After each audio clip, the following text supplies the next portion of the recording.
మెరుగైన సేవలు అందించడంలో భాగంగా వాట్సాప్ ఎప్పటికప్పుడు కొత్త ఫీచర్లు తీసుకువస్తూ ఉంటుంది. యూజర్ల డేటా ఎక్కడా లీక్ కాకుండా పటిష్టమైన చర్యలు తీసుకుంటూ ఉంటుంది.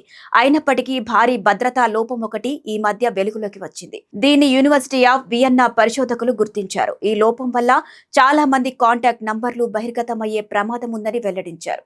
ఒకవేళ దీన్ని ఎవరైనా దుర్వినియోగం చేసుకుని ఉంటే చరిత్రలో అతిపెద్ద డేటా లీక్ గా నిలిచిపోయేదని అభిప్రాయపడుతున్నారు. సాధారణంగా వాట్సాప్ లో ఎవరైనా కాంటాక్ట్ చేయడం చాలా సులభం. ఫోన్ నంబర్ను ఫోన్లో సేవ్ చేసుకుంటే చాలు. వారు వాట్సాప్ లో ఉన్నారో లేదో వెంటనే తెలిసిపోతుంది. చాలా సందర్భాల్లో వారి ప్రొఫైల్ ఫోటో, పేరు కూడా కనిపిస్తాయి. వాట్సాప్ సక్సెస్ ఇదొక ప్రధాన కారణం. అయితే ఇదే ఫీచర్ ని కొందరు దుర్వినియోగం చేసే అవకాశం ఉందని పరిశోధకులు చెబుతున్నారు. ఎవరైనా ఒక కంప్యూటర్ ప్రోగ్రామ్ ద్వారా కోట్లాది ఫోన్ నంబర్లను వరుసగా వాట్సాప్ లో చెక్ చేస్తే అప్పుడు ఏ నంబర్ వాట్సాప్ లో యాక్టివ్ గా ఉన్నాయో ఆ ప్రోగ్రామ్ పసిగడుతుంది. హ్యాకర్లు లేదా డేటా సేకరించే సంస్థలు ప్రపంచవ్యాప్తంగా ఉన్న వాట్సాప్ యూజర్ల ఫోన్ నంబర్లు, వారి ఫోటోలు, పేర్లను పెద్ద మొత్తంలో సేకరించే ప్రమాదం ఉంటుంది. అయితే ఇది వినియోగదారుల ప్రైవసీకి భంగం కలిగించే విషయమని తెలిసింది.